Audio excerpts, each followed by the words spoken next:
মনে রাখবেন আমার ভাইয়ের এই কথাটা, যে অন্যকে কাঁদায় সে মূলত অন্যকে কাঁদায় না, নিজের জীবনে কান্নাটাকে সে স্বাগতম জানায়, আমন্ত্রণ জানায়। যে অন্যের জন্য গর্ত করে সে মূলত নিজের গর্ত নিজের জন্য করলো, সেই গর্তে সে অবশ্যই পতিত হবে, হয়তো এইভাবে না হয় ওইভাবে।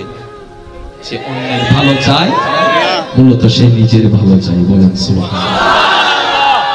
এবার শুনেন, এবার বান্দা ইতের অবস্থা দিয়ে ইতের বন্ধুজ্ঞ হদ্দে অমলা বুঝি আই, তুই যারা হুন উপায় নাই, আই তো গরি ফেলাইব থামুডো আইও কি ভাই ইমদান আইলে আল্লাহ হদম ওয়া মনোযোগ দুন সূরা নূর আয়াত আল্লাহ হদ্দে তোরা মান নমান আর আয়াত ফললাই তুমি পবিত্রল্লাই পবিত্র, অপবিত্রল্লাই অপবিত্র, বাটফারল্লাই বাটফার, সতল্লাই সৎ। ওয়া যুবক আবিয়া তাকলো উনো কেন উনো কারণ তুই মানো না মানো আইনি ফললাই তুমি জোর হনা বাজি নিজের বালা যদি চল আইনিবে তাই নইলে দ্বিতীয় কোনো অপশন নাই।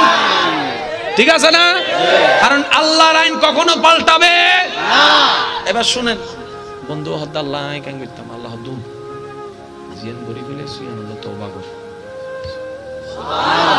যদি তুমি ভুল বুঝতে পারো আমি মাফ করতে প্রস্তুত, কিন্তু একটা শর্ত আছে, তুমি এই ভুল নতুন করে করতে পারবা না। তুমি তোমার জীবনকে আমার উপর ছেড়ে দিতে হবে।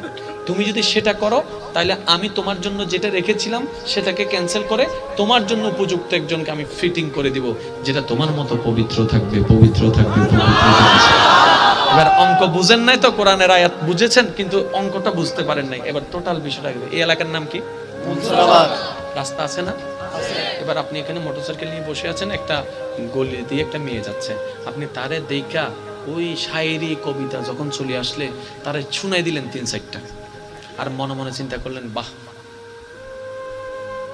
এখন যে যাচ্ছে মনোযোগ, যে যাচ্ছে 2022 সালে আজকের তারিখে যে রাস্তা দিয়ে যাচ্ছে, ওর বিয়ে হবে যে বহদ্দারাটে 2025 সালে, তাহলে 25 সালের বহদ্দারাটওয়ালার বউ আপনার এলাকায় রাস্তা দিয়ে যাচ্ছে, আপনি গান শুনে দিয়েছেন, আপনার বউটাও তো কোনো না কোনো রাস্তা দিয়ে যাচ্ছে।